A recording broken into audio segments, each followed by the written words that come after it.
Namun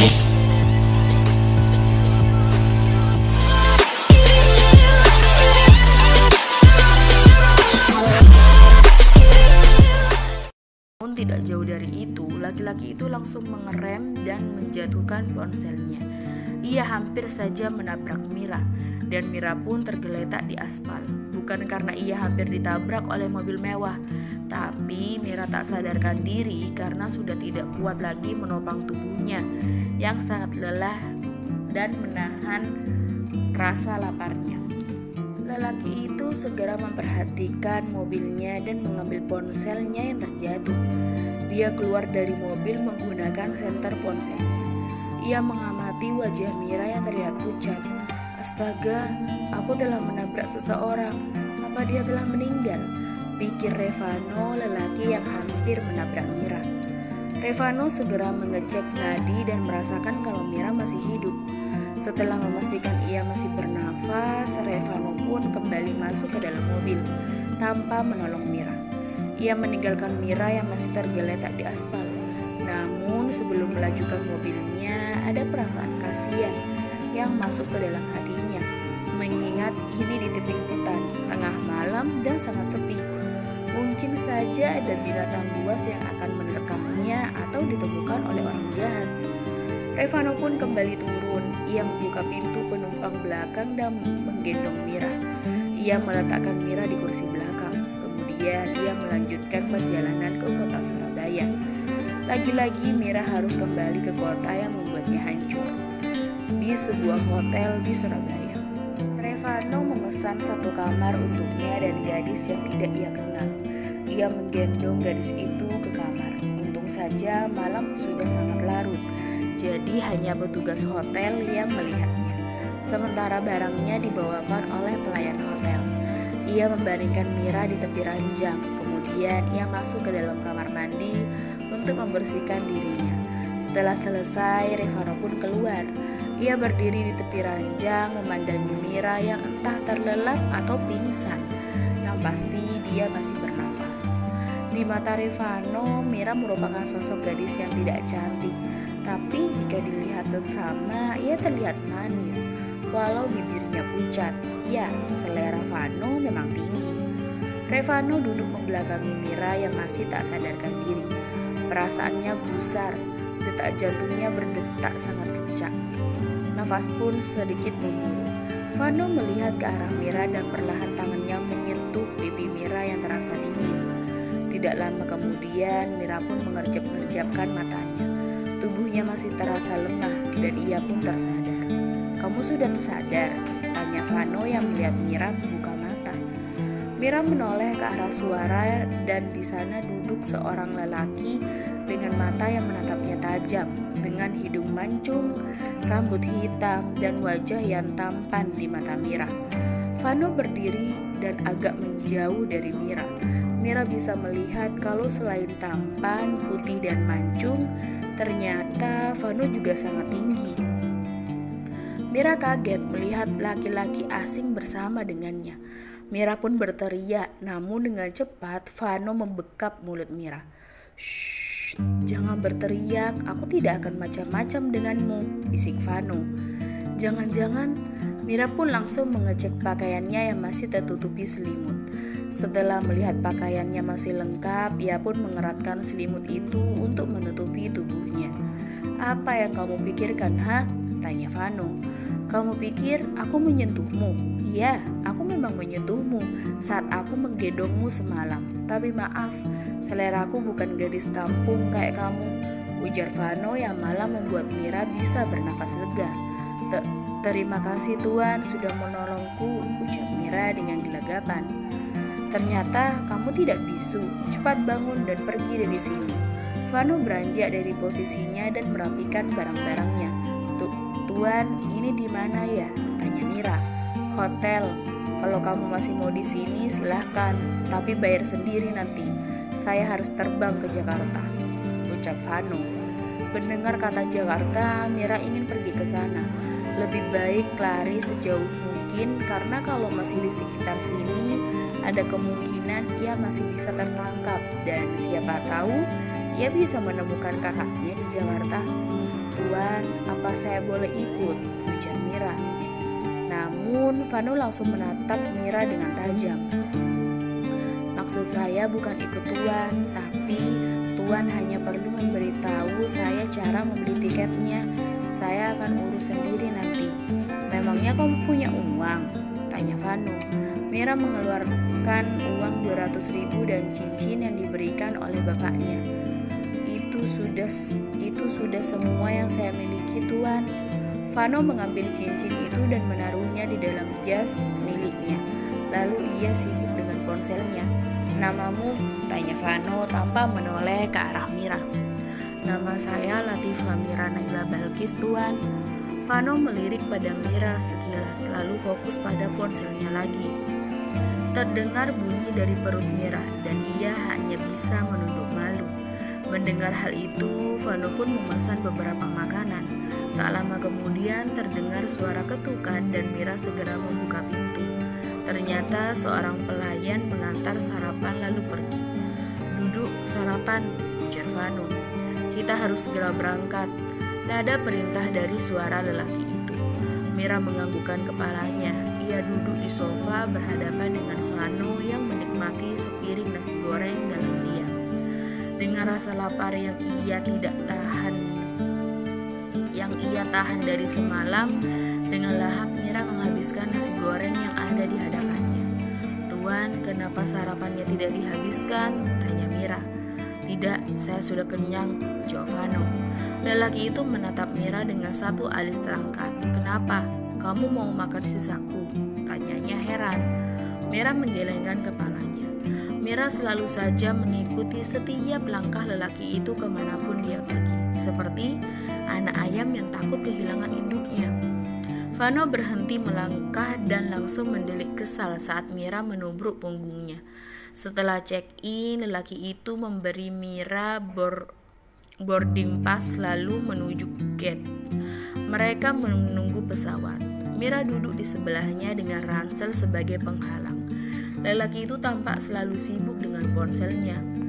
"Tuan, mau kemana?" tanya Mira saat melihat lelaki itu beranjak dari duduknya. "Ke toilet." "Kenapa? Mau ikut juga?" tanya Vano. Mira menggeleng cepat. "Jaga koperku, jangan sampai hilang." Mira pun menganggukkan kepalanya. Mereka naik ke pesawat melewati pintu yang berbeda karena lelaki itu masuk dari kelas bisnis sementara Mira kelas ekonomi. Take off. Suara mesin pesawat memekakan telinga Mira. Dengan cepat ia menutup telinga dan mata, lalu melafalkan doa karena ini pertama kalinya ia naik pesawat. Ada rasa takut kalau pesawat itu jatuh. Namun saat sudah di atas, ia pun menikmati pemandangan awan putih karena kursinya dekat dengan jendela. Sesekali ia juga mengobrol dengan ibu-ibu yang duduk di sampingnya. Mira berdiri bingung di pintu keluar bandara, tidak tahu harus apa, tidak punya uang, bahkan tidak punya tujuan. Vano, lelaki yang menolongnya, berdiri tidak jauh menunggu jemputan. Dengan perasaan malu dan berat, Mira mendekati Vano lalu menarik ujung jas yang Vano kenakan. "Tuan," panggil Mira. Vano menoleh, menatap tajam dari balik kacamata hitamnya.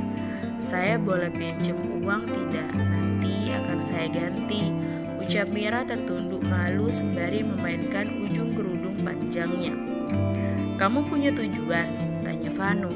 Mira mengangkat pelan kepalanya dan menggeleng tegas, lalu kembali menunduk menatap ujung sepatu usang yang melekat di kakinya. Tidak lama kemudian, mobil Alphard berhenti di depan Vano. Mira menghela nafas kecewa karena tidak dipinjami uang. Sepertinya ia harus berjalan kaki dengan tujuan yang tidak pasti. Mira membalikkan badannya dan hendak melangkahkan kakinya. "Hei," panggil Vano. "Sampai kapan kamu akan di sana? Cepat masuk." Mata Mira membulat seketika dan senyumannya terpancar dari wajah cantiknya karena diajak serta. Cepat-cepat ia masuk ke mobil dan mobil mewah itu pun membelah jalanan pusat kota Jakarta. Mira duduk diam menempel pada pintu mobil, menyisakan jarak yang luas. Sementara lelaki itu sibuk berbicara di telepon. Tuan, boleh saya bertanya? Tanya Mira setelah melihat lelaki itu menutup teleponnya. Lelaki itu melirik sekilas. Apa? Nama Tuan siapa? Saya belum tahu, tanya Mira. Kamu gadis yang cukup berani juga ya, belum tahu namaku. Tapi mengikutiku sejauh ini, jawab Vano dengan suara tegasnya. Mira tidak tahu berani atau bodoh, yang pasti ia ingin pergi jauh dari kampung halamannya. Revano Ethan Tirta Wijaya. Ada perasaan menggelitik di dalam hati saat Mira mendengar namanya, dan perasaan itu terbit di bibirnya membentuk sebuah senyuman. Kenapa tersenyum? Tanya Vano. Namaku lucu, sambungnya. Mira menggeleng cepat. Tidak Tuan, nama Tuan bagus, jawab Mira. Kamu aneh ya, biasanya laki-laki yang akan memuji nama wanita. Ini malah kamu yang memuji namaku. Revano menyilangkan kedua tangannya di depan dada, memperbaiki posisi duduknya agar lebih bersandar, lalu memejamkan matanya. Jangan ganggu, saya mau tidur, ucapnya memperingatkan. Sebaiknya kamu juga tidur, perjalanan kita masih jauh. Tuan, bisakah Tuan memberi saya pekerjaan nanti? Saya bisa mengerjakan pekerjaan rumah seperti menyapu, mencuci piring, merawat anak, dan lainnya saya juga bisa Tuan. Namun Vano tidak menjawab. Lama tidak ada jawaban apapun dari Vano, terpaksa Mira membuang pandangan keluar jendela mobil. Ia menikmati pemandangan yang berbeda dengan di kampung halamannya. Gedung tinggi, pertokoan, penjual jajanan di pinggir jalan, kendaraan yang padat, dan pengamen yang ada di lampu merah. Berbeda sekali dengan suasana di kampungnya. Tak lama kemudian Mira pun tertidur juga karena kelelahan. Sekitar 1 jaman ia pun membuka mata yang masih terasa ngantuk. Mira mengamati sekitar yang sudah berubah malam. Mira berada di depan sebuah rumah mewah berlantai 3. Ia turun dari mobil dan hampir saja terjatuh karena kesadarannya belum terkumpul sempurna. Non, hati-hati, ujar ibu-ibu yang tidak Mira kenal. Ayo masuk, ajak Bibi. Iya Nyonya, jawab Mira.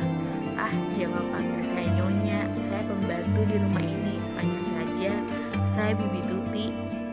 Mira pikir Bibi Tuti adalah ibunya Revano.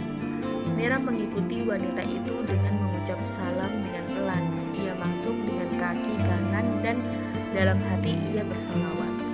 Mira terperangah, tak percaya dengan apa yang ia lihat saat ini.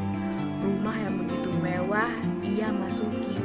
Di sebelah kanan terdapat ruang makan dan juga dapur.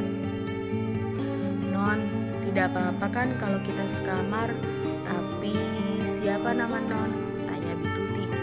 Latifa Mira Naila Balkis Bi, panggil aja Mira, jawab Mira dengan sopan.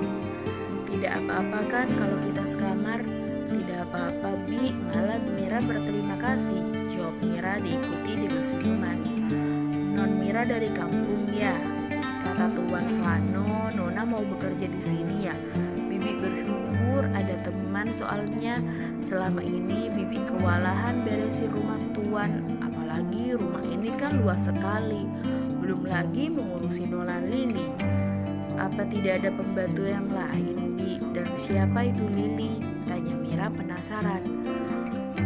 Sudah diberhentikan semua Nona. Tuan Vano dan Nona Lili memang seperti itu. Kalau ada kesalahan sedikit saja langsung main pecat-pecat saja.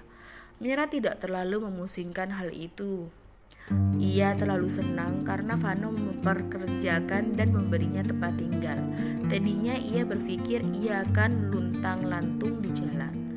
Bi, kamar mandi di mana ya? Tanya Mira. Nona keluar, belok kiri, dan kamar mandi di ujung sebelah kanan. Mira pun mengambil pakaian bersih dan segera masuk ke kamar mandi. Ia membersihkan tubuhnya, lalu merebahkan tubuhnya di tempat tidur minimalis bersama Bibi Tuti. Pikiran Mira tertuju ke kampung halaman. Tidak pernah terbayangkan olehnya ia akan pergi jauh dari rumah dan keluarganya. Mengingat orang tua membuat membuat dadanya sesak, lalu setetes bening lolos dari sudut matanya. Bersambung.